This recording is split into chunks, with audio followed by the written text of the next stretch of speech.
Hi students, हमारी आज की इंग्लिश स्टोरी का नाम है द लॉयन एंड माउस। शेर और चूहा।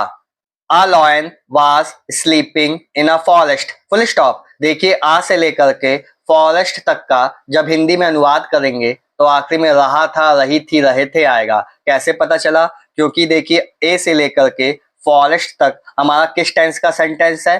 पास्ट कॉन्टिन्यूअस टेंस का सेंटेंस है। देखिए, स्ट्रक्चर है, सब्जेक्ट है ए लॉयन। उसके बाद सब्जेक्ट के हिसाब से हम लोग वाज या वर्ब में कोई एक लगाते हैं। अगर सब्जेक्ट हमारा सिंगुलर होगा, एक वचन होगा, तो वाज आएगा, और सब्जेक्ट अगर हमारा प्लूरल होगा, बहुवचन होगा, तो वर आता है। ए लॉयन है, एक शेर है, तो ये सब्जेक्ट क्या है, कर्ता क्या है, सिंगुलर है, एक वचन है, तो यहाँ पे वाज आया। उसके बाद मेन वर्ब की फर्स्ट फॉर्म में आईएनजी लगा होता है, जिसे हम लोग मेन वर्ब की आईएनजी फॉर्म कहते हैं। उसके बाद अदर वर्ड्स और ऑब्जेक्ट आता है। तो देखिए, ये स्ट्रक्चर है, तो इसलिए यहाँ पे कौन सा टेंस है हमारा? पास्ट कॉन्टिन्यूअस टेंस है। और पास्ट कॉन्टिन्यूअस टेंस के इंग्लिश सेंटेंस का जब हिंदी में अनुवाद करते हैं तो आखिरी में रहा था, रही थी, रहे थे आता है। याद रखिएगा। ए लॉयन, एक शेर। वास का हिंदी में मतलब होता है था या थी। अगर सब्जेक्ट हमारा मेल होगा, मैस्कुलिन होगा, पुल्लिंग होगा, तो वहां पे वास की हिंदी होगी था। और अगर स्त्रीलिंग होगा, फेमिनिन होगा, फीमेल होगा हमारा सब्जेक्ट, तो वहां पे वास की हिंदी होगी थी। याद रहेगा। स्लीपिंग को हिंदी में कहते हैं सोना। इन का मतलब हिंदी में होता है में। ए का मतलब होता है एक। फॉरेस्ट को हिंदी में कहते हैं जंगल। एक जंगल में एक शेर सो रहा था। देखिए, आखिरी में रहा था आ गया, तो हमारा पास्ट कॉन्टिन्यूअस टेंस का सेंटेंस है। A mouse started playing on it. Full stop. देखिए, आ से लेकर के इट तक हमारा किस टेंस का सेंटेंस है? पास्ट इंडेफिनिट टेंस का सेंटेंस है। कैसे पता चला? क्योंकि यहाँ पे देखिए, सब्जेक्ट है ए माउस, उसके बाद मेन वर्ब की सेकंड फॉर्म आ रही है, स्टार्ट की सेकंड फॉर्म है स्टार्टेड। मैंने आपको प्रीवियस वीडियोस में किसी भी इंग्लिश सेंटेंस में मेन वर्ब पहचानना बताया है। देखिए, किसी भी इंग्लिश सेंटेंस में अगर आपको मेन वर्ब पहचानना है, उस इंग्लिश के वर्ड की आप हिंदी में ट्रांसलेशन कर देना, अनुवाद कर देना। अगर आखिरी में ना आ जाए तो समझ लेना वही हमारा क्या होता है? मेन वर्ब होता है ज्यादातर केसेस में। स्टार्ट की हिंदी क्या होती है? शुरू करना। तो पास्ट इंडेफिनिट टेंस के इंग्लिश सेंटेंस का जब हिंदी में अनुवाद करते हैं तो आखिरी में ताता, तीथी, तेथे, या आ या ई या ए या आ ई ए की मात्राएं आती हैं। ए का मतलब होता है एक। माउस को हिंदी में कहते हैं चूहा। स्टार्टेड का मतलब होता है शुरू किया। प्लेइंग का मतलब होता है खेलना। ऑन को हिंदी में कहते हैं पर। इट का मतलब होता है उस पर। उस पर किस पर? शेर पर। एक चूहा उस पर खेलना शुरू कर दिया। देखिए, दिया में आखिरी में आ की मात्रा आ रही है, तो हमारा पास्ट इंडेफिनिट टेंस का सेंटेंस है।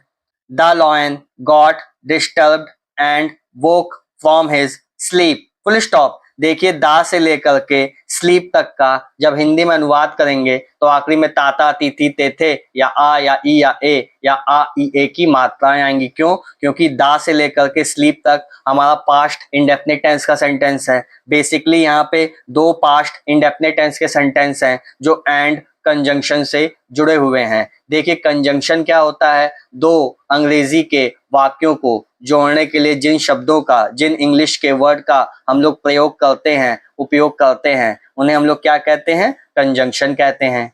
द लॉयन को हिंदी में कहते हैं शेर। गॉट का मतलब होता है, ये गेट की सेकंड फॉर्म है गॉट, इसका मतलब होता है होना। डिस्टर्ब का मतलब होता है परेशान। एंड को हिंदी में कहते हैं और। वोक का मतलब होता है उठा। फ्रॉम का मतलब हिंदी में होता है से। हिज का मतलब उसकी। स्लीप को हिंदी में कहते हैं नींद। शेर परेशान हो गया और अपनी नींद से जाग गया। देखिए, आखिरी में आ की मात्रा आ रही है, तो हमारा पास्ट इंडेफिनिट टेंस का सेंटेंस है। The lion caught up the mouse angrily and tried to crush it to death. Full stop. देखिए, दा से लेकर के एंग्रीली तक हमारा किस टेंस का सेंटेंस है? पास्ट इंडेफिनिट टेंस का सेंटेंस है। यहाँ कैच की सेकंड फॉर्म आ रही है कॉट, और देखिए ट्राई की सेकंड फॉर्म है ट्राइड। तो दा से लेकर के एंग्रीली तक और ट्राइड से लेकर के डेथ तक, ये दोनों हमारे किस टेंस के सेंटेंस है? पास्ट इंडेफिनिट टेंस के सेंटेंस है। तो दा से लेकर के एंग्रीली तक और ट्राइड से लेकर के डेथ तक ये दोनों हमारे किस टेंस के सेंटेंस हैं? पास्ट इंडेफिनिट टेंस के सेंटेंस हैं।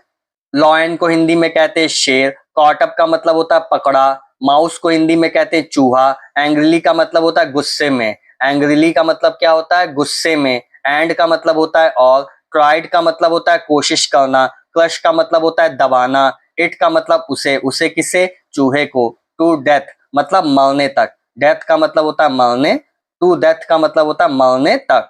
शेर ने गुस्से में चूहे को पकड़ लिया और उसे कुचलकर या दबाकर मारने की कोशिश की।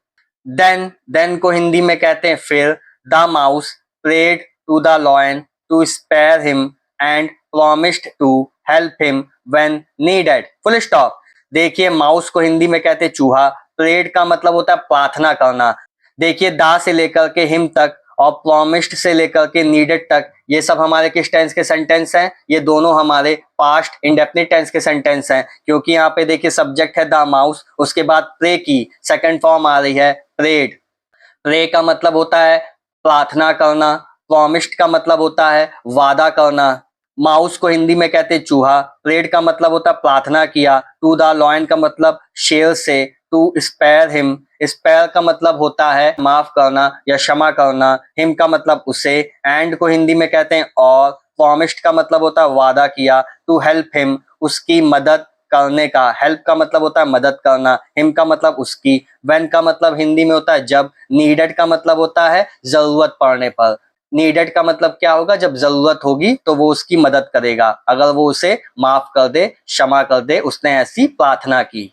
तब या फिर चूहे ने शेर से उसे माफ करने या क्षमा करने या छोड़ देने की प्रार्थना की और जब उसे जरूरत होगी वह उसकी मदद करेगा ऐसा वादा किया। The lion laughed at it and let him of. Full stop. देखिए द लॉयन के बाद देखिए लाफ की सेकंड फॉर्म आ रही है लाफ्ड। लाफ का मतलब होता है हंसना। देखिए आखिरी में ना आ गया तो ये हमारी मेन वर्ब हो गई। लॉयन को हिंदी में कहते हैं शेर, एट का मतलब होता है पर, इट का मतलब इस, एंड का मतलब होता है और, लेट हिम ऑफ का मतलब होता है उसे जाने दिया या उसे छोड़ दिया। शेर इस पर हंसा और उसे जाने दिया या उसे छोड़ दिया।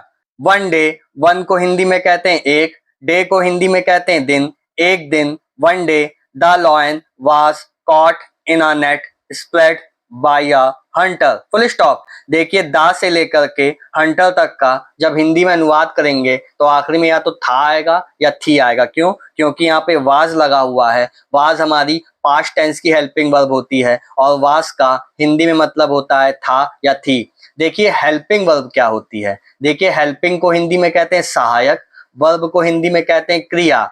हेल्पिंग वर्ब सहायक क्रिया, जैसे कि आप नाम से समझ सकते हैं हेल्पिंग वर्ब क्या करती है, सहायक क्रिया क्या करती है, हमारी सहायता करती है यह पहचानने में कि जो इंग्लिश का सेंटेंस दिया है वो हमारा किस टेंस का है, किस काल का है। वर्तमान काल का है, वर्तमान काल को इंग्लिश में कहते हैं प्रेजेंट टेंस। भूतकाल का है, भूतकाल को इंग्लिश में कहते हैं पास्ट टेंस।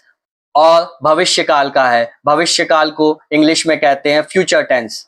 ये बात याद रखना, किसी भी इंग्लिश सेंटेंस में जिस टेंस की, जिस काल की हमारी हेल्पिंग वर्ब होगी वो इंग्लिश का सेंटेंस भी उसी टेंस का होगा, उसी काल का होगा। जैसे वन से लेकर के हंटर तक में पास्ट टेंस की हेल्पिंग वर्ब आई है तो वन से लेकर के हंटर तक हमारा पास्ट टेंस का ही सेंटेंस होगा। इतनी बात आई समझ में? तो वन से लेकर के हंटर तक का जब हिंदी में अनुवाद करेंगे तो आखिरी में या तो था आएगा या थी आएगा। क्यों? क्योंकि यहाँ पे वाज लगा है। वाज हमारी पास्ट टेंस की हेल्पिंग वर्ब होती है। कॉट का मतलब होता है पकड़ना, इनका मतलब में, ए नेट स्प्रेड, स्प्रेड का मतलब होता है फैला, नेट का मतलब जाल, बाई का मतलब होता है के द्वारा, ए का मतलब होता है एक, हंटर को हिंदी में कहते हैं शिकारी।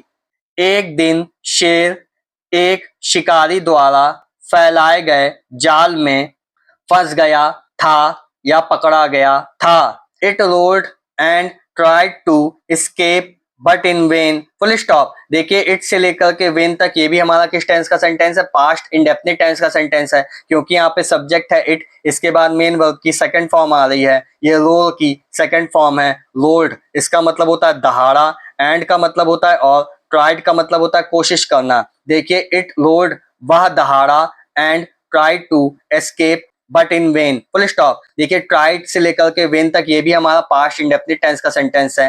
दो पास्ट इंडेफिनिट टेंस के सेंटेंस हैं जो एंड कंजंक्शन से जुड़े हुए हैं। एंड को हिंदी में कहते हैं और, ट्राइड का मतलब कोशिश करना या प्रयास करना, एस्केप का मतलब होता है भागने का, बट का मतलब होता है लेकिन, इन वेन मतलब सब व्यर्थ रहा। वह दहाड़ा और भागने की कोशिश की लेकिन सब व्यर्थ। The mouse heard the lion's roar and came there, full stop. देखिए दा से लेकर के देयर तक ये दोनों हमारे पास्ट इंडेफिनिट टेंस के सेंटेंस हैं। पहला सेंटेंस है हमारा दा से लेकर के रोल तक, दूसरा है केम देयर, फुल स्टॉप। ये दोनों इंग्लिश के सेंटेंस हमारे पास्ट इंडेफिनिट टेंस के हैं जो एंड कंजंक्शन से जुड़े हुए हैं। माउस को हिंदी में कहते हैं चूहा। देखिए हियर है, हियर का मतलब होता है सुनना, उसकी सेकंड फॉर्म है heard. The lion's roar, roar का मतलब होता है दहाड़ना, लॉयंस का मतलब होता है शेर का। केम का मतलब होता है ये कम की सेकंड फॉर्म है केम, इसका मतलब होता है आया। देयर का मतलब वहां। चूहे ने शेर की दहाड़ सुनी और वहां आया। It started cutting the net with its teeth, full stop. देखिए यहाँ पे आप लोग सोच रहे होंगे इट क्यों लगा है। देखिए किसी भी जानवर के लिए हम लोग क्या प्रोनाउन यूज करते हैं, हम लोग इट प्रोनाउन यूज करते हैं। अगर हम लोग बार बार लिखते द माउस द लॉयन तो इससे क्या होता, इंग्लिश की जो खूबसूरती होती है वो कम हो जाती है, ऐसा लोग कहते हैं। इसलिए बार बार द माउस लिख करके हम लोग इसकी खूबसूरती खराब नहीं करना चाहते, इसलिए हम लोग क्या इस्तेमाल कर देते हैं, इट प्रोनाउन यूज कर देते हैं किसी भी जानवर के लिए। तो यहाँ पे इट क्या है, इट है हमारा चूहा। इट से लेकर के टीथ तक ये हमारा किस टेंस का सेंटेंस है, पास्ट इंडेफिनिट टेंस का सेंटेंस है। कैसे पता चला, क्योंकि यहाँ पे देखिए इस इट के बाद सब्जेक्ट है, इट हमारा सब्जेक्ट है, इसके बाद मेन वर्ब की सेकंड फॉर्म आ रही है, स्टार्ट की सेकंड फॉर्म है स्टार्टेड, इसका मतलब होता है शुरू किया, स्टार्ट का मतलब होता है शुरू करना। देखिए आखिरी में ना आ गया तो हमारी मेन वर्ब है। तो इट से लेकर के तीत तक का जब हिंदी में अनुवाद करेंगे तो आखिरी में ताता तीती तेथे या आ या ई या ए या आ ई ए की मात्राएं आएंगी। इट का मतलब होगा यहाँ पे उसने, स्टार्टेड का मतलब होता है शुरू करना, कटिंग का मतलब होता है काटना, द नेट विथ, नेट मतलब होता है जाल, विथ का मतलब होता है साथ, इट्स टीथ अपने दांतों से, अपने दांतों से, टीथ को हिंदी में कहते हैं दांत। उसने अपने दांतों के साथ जाल काटना शुरू कर दिया। देखिए आखिरी में आ की मात्रा आ गई, दिया में आखिरी में आ की मात्रा आ रही है, तो हमारा पास्ट इंडेफिनिट टेंस का सेंटेंस है। The lion escaped unhurt and thanked the mouse, full stop. देखिए द से लेकर के माउस तक यहाँ बेसिकली हमारे दो पास्ट इंडेफिनिट टेंस के सेंटेंस हैं जो एंड कंजंक्शन से जुड़े हुए हैं। तो द से लेकर के अनहर्ट तक और थैंक्ड से लेकर के माउस तक का जब हिंदी में अनुवाद करेंगे तो इन दोनों के आखिरी में क्या आएगा, ताता तीती तेथे या आ या ई या ए या आ ई ए की मात्राएं आएंगी। escaped अनहर्ट का मतलब सुरक्षित बच गया, एंड का मतलब होता है और, थैंक्ड का मतलब होता है धन्यवाद करना। माउस को हिंदी में कहते हैं चूहा। शेर सुरक्षित बच गया और चूहे का धन्यवाद किया। We should not consider anyone as small or weak, full stop. देखिए वी से लेकर के वीक तक का जब हिंदी में अनुवाद करेंगे तो आखिरी में चाहिए आएगा। कैसे पता चला, क्योंकि यहाँ पे देखिए इस इंग्लिश के सेंटेंस में शुड आया है। शुड का मतलब होता है चाहिए। जब भी आपको कभी भी किसी इंग्लिश के सेंटेंस में शुड दिख जाए तो याद रखना जब उसका हिंदी में अनुवाद करेंगे तो आखिरी में चाहिए आएगा। वी का मतलब होता है हमें, नॉट का मतलब होता है नहीं, कंसीडर का मतलब होता है मानना, एनीवन मतलब किसी को भी, एस का मतलब की तरह, स्मॉल का मतलब छोटा, ऑल का मतलब होता है अथवा, या वीक का मतलब होता है कमजोर। हमें किसी को छोटा या कमजोर नहीं समझना चाहिए। Each one has its own value, full stop. Each one का मतलब होता है प्रत्येक का, हैज का मतलब होता है होना, इट्स का मतलब उसका, ओन का मतलब खुद का, वैल्यू को हिंदी में कहते हैं मूल्य। प्रत्येक का अपना मूल्य है।